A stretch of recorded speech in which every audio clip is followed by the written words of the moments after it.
चलिए शुरू करते हैं हम लोग। तो आज हम लोग स्टार्ट करेंगे चैप्टर नंबर 10 सर्कल्स। एनसीईआरटी में जो चैप्टर है ये बहुत बड़ा चैप्टर्स नहीं है, 2 एक्सरसाइजेस हैं, एक तो बहुत ही छोटी है पहली वाली, और दूसरे वाले में भी 13 क्वेश्चंस हैं। जैसा हम लोग का पढ़ने पढ़ाने का तरीका रहा है कि हम लोग सारे एग्जाम्पल्स भी समझते हैं, फिर एक्सरसाइज भी करके एक एक क्वेश्चन लगाएंगे। तो देखते हैं, इसको शुरू करते हैं। तो मैथमेटिकल लैंग्वेज में सर्किल किसे बोलते हैं? वैसे डेली लाइफ में सर्किल तो हर जगह देखा होगा आपने, है ना? जब एक सर्किल एग्जाम में आता है तो कितना मज़ेदार होता है ना? अंडा। तो एग्जामिनेशन में जब एक ही सर्किल मिलता है, उसके आजू बाजू कुछ नहीं, तो खतरनाक सिचुएशन बन जाती है। तो इस सर्किल कभी आपके लिए बड़ा अच्छा रहता है जब 2 सर्किल हो, एक डंडा बाजू में लगा हो 100, और केवल सिंगल सर्किल बिचारा हो तो खतरनाक रहता है। तो बाकी बहुत जगह सर्किल्स आपने देखे होंगे, थोड़ा मजाकिया लहजे में, लेकिन मैथमेटिकल अप्रोच क्या है सर्किल की? तो सर्किल को मैथमेटिकली क्या बोलते हैं? Circle is a collection of all points, जिसे थोड़ा आगे पढ़ेंगे तो लोकस भी बोलेंगे, path of the point. Circle is a collection of all the points in a plane which are at a constant distance from a fixed point.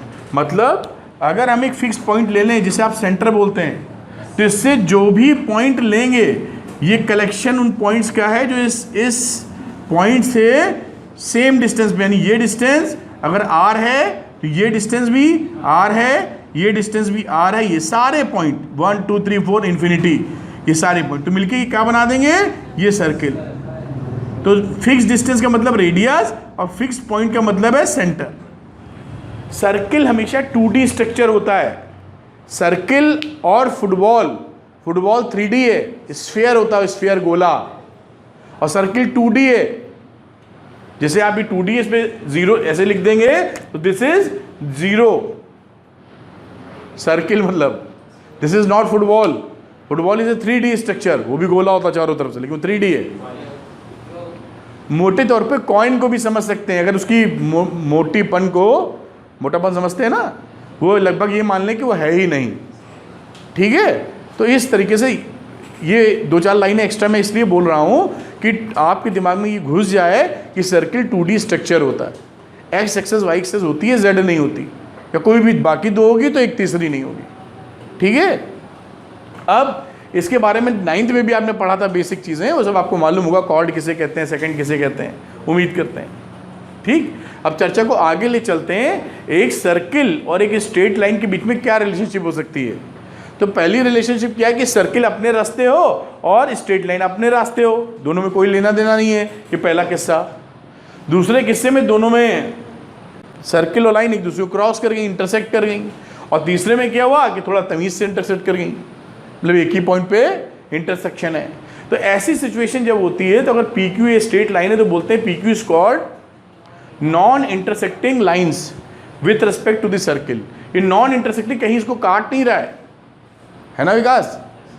दूसरे second में चाहिए तो P Q is a second, इसे second बोलते थे ना। Second cord में क्या फर्क था? अगर ऐसे होता पी क्यू तो ये कॉर्ड बन जाती, है ना? लेकिन अगर पी क्यू ऐसे बन गया तो ये कॉर्ड हो गई, और पार कर जाए, सॉरी ये सेकंड हो गया, पार भी कर गई तो भी, समझ में आ रही बात? और तीसरे में क्या होता है कि जो सेकंड थी वो केवल 2 पॉइंट की जगह, ये 2 पॉइंट थे ना, ए और बी 2 पॉइंट थे जहां पे इंटरसेक्शन हो रहा था, वो 2 पॉइंट की जगह एक ही पॉइंट पर इंटरसेक्ट कर जाए तो उसको बोलते हैं टेंजेंट। तो टेंजेंट क्या होता है? एक स्ट्रेट लाइन होती है जो सर्किल को केवल एक पॉइंट पर इंटरसेक्ट करती है। Tangent is a special case of second. Second में 2 इंटरसेक्शन पॉइंट्स होंगे, इंटरसेक्टिंग पॉइंट्स, और टेंजेंट में एक होगा, दोनों पॉइंट एक जगह आ जाएंगे। अब टेंजेंट की बात को थोड़ा और आगे बढ़ाते हैं, आ रही बात समझ में? तो आगे बात देखते हैं tangent to a circle. Tangent to a circle is a line that intersect the circle at only 1 point. हमने बात की थी, जैसे ये सर्किल था, इस सर्किल को कहीं से टच करने वाली लाइन क्या थी? This is tangent, A B या P Q is the tangent. तो सर्किल को एक पॉइंट यानी कहां पर? पी पे इंटरसेक्ट कर रही है, दैट्स ऑल। नहीं करेगी तो टेंजेंट नहीं, एक की जगह 2 पे कर देगी तो टेंजेंट नहीं। एक लाइन सर्किल को कितनी जगह मैक्सिमम इंटरसेक्ट कर सकती है? 2। टेंजेंट नहीं, लाइन। 2 से ज़्यादा मुड़ती तो वो है नहीं, इसलिए एक ज़्यादा से ज़्यादा एक स्ट्रेट लाइन एक सर्किल को दो जगह इंटरसेक्ट कर सकती है, और कम से कम करना ही नहीं, बाहर कहीं और से चली जाए। There is only one tangent at a point of the circle. अब ये दूसरी बात क्या कहता है कि मान लो हमारे पास एक सर्किल है ऐसे, और हम यहाँ पर इस P पॉइंट पर एक टेंजेंट ड्रॉ करना चाहते हैं, तो इस P पॉइंट पर एक ही टेंजेंट मिलेगी हमको, ए बी, दूसरी कोई टेंजेंट आप नहीं खींच पाएंगे। अगर खींचने की कोशिश करेंगे तो कहीं ना कहीं वो सर्किल को इंटरसेक्ट कर देगी दो पॉइंट पर, वो सेकंड बन जाएगी। तो there is only one tangent at one point on the circle. ये समझ में आई बात? There is only one tangent at a point of the circle, बाकी किसी और पॉइंट पर हो जाएगा। जैसे इधर आप सर्किल ड्रॉ कर दीजिए टेंजेंट, कोई दिक्कत नहीं है, इधर ड्रॉ कर दीजिए, लेकिन इस पॉइंट पर कितनी टेंजेंट होगी? तो एक, यूनिक। क्या बात समझ में आई? अगला पॉइंट, इतने सारे पॉइंट इंपॉर्टेंट है इसलिए एक्सप्लेन कर रहा हूं आपके सामने में Mayank. Tangent to a circle is a special case of the secant when the two points of the corresponding chord कंसाइड।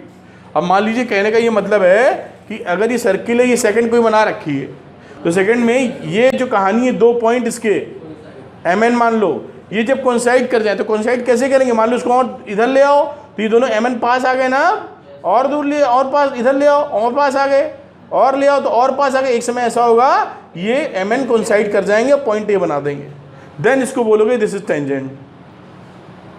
समझे मेरी बात? तो दो पॉइंट जो सेकंड के हैं, जो इंटरसेक्टिंग पॉइंट्स हैं सर्किल के, वो दोनों कोइंसाइड कर जाएंगे। आती है बात समझ में? फिर अगली बात, the common point of the tangent and the circle, ये स्ट्रेट लाइन का भी कॉमन पार्ट स्ट्रेट लाइन पर भी है और सर्किल के ऊपर भी है। तो the common point of the tangent and the circle is called the point of contact. इसे क्या बोलेंगे?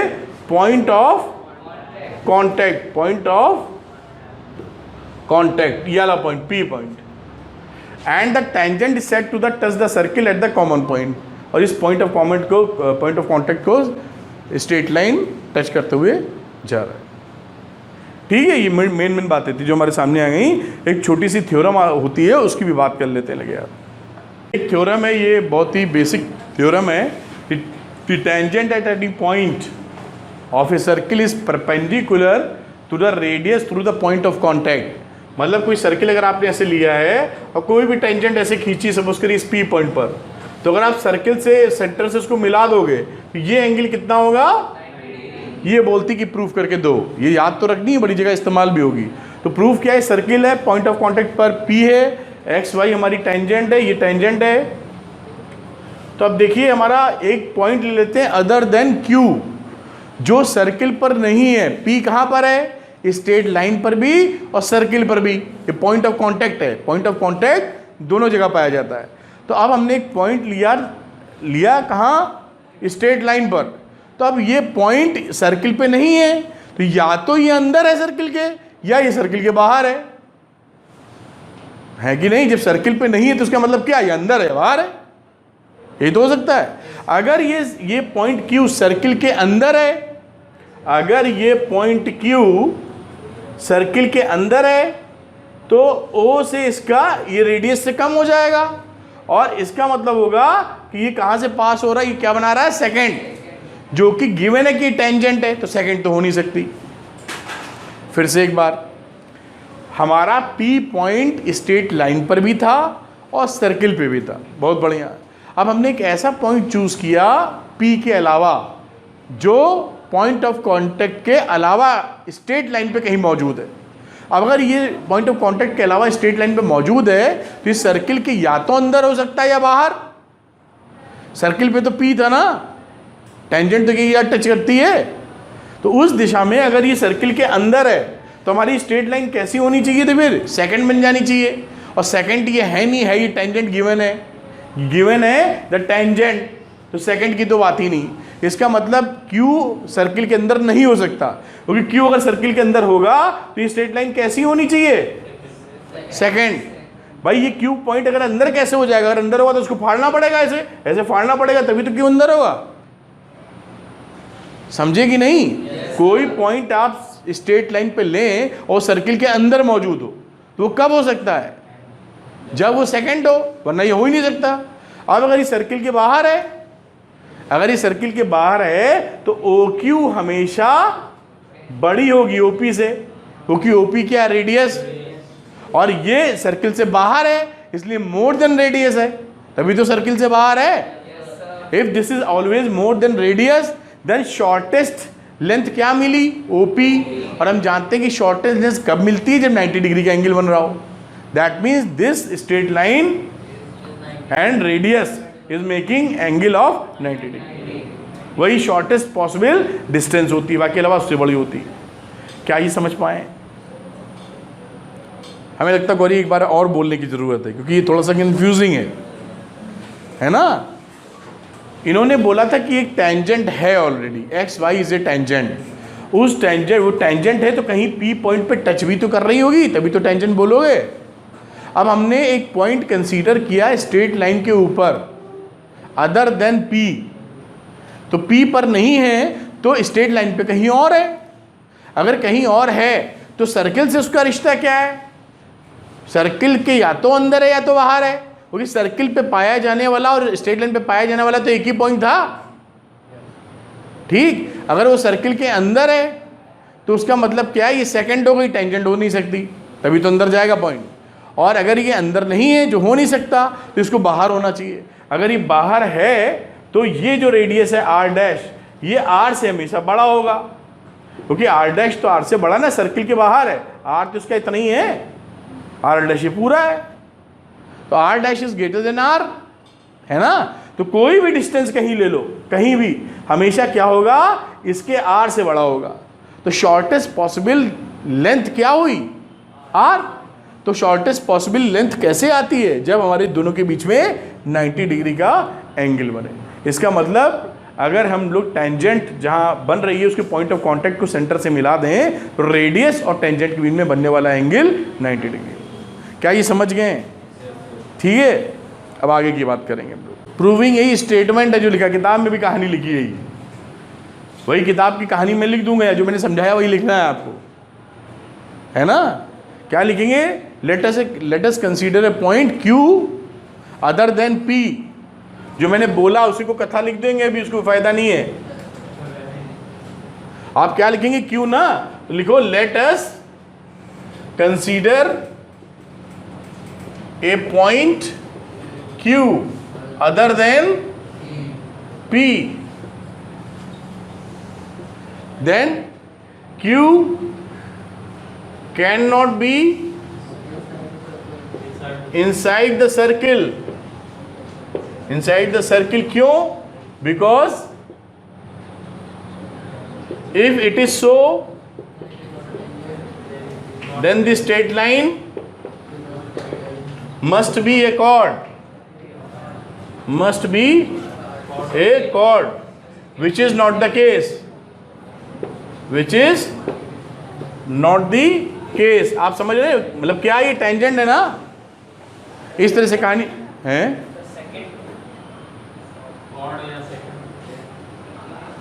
कुछ और लिखे क्या, Q cannot be inside the circle because if it is so then straight line must be a second, which is not the case because it is a tangent. ठीक है, then Q has to be outside the circle, outside the circle. Therefore OQ always greater than OP. कैसे है ना, क्योंकि this distance is always greater than radius, hence उल्टा लिखे, ये सही लिखा क्या, Therefore ही पकड़ो, hence OP is the shortest distance. Therefore OP and XY making an angle of, ये भी हमने कहानी लिख दी, लेते हैं इस तरह आप लिख देंगे, काम हो जाएगा। यही प्रूविंग है कि तरह तरह की भाषाएं आप यूज़ कर सकते हैं, मुद्दा यही है। क्या समझ पाए हो? ठीक है, अभी एक्सरसाइज 10.1 ये बहुत ही आसान सी लगती है, इसको फटाफट निपटाते हैं हम लोग। ठीक है।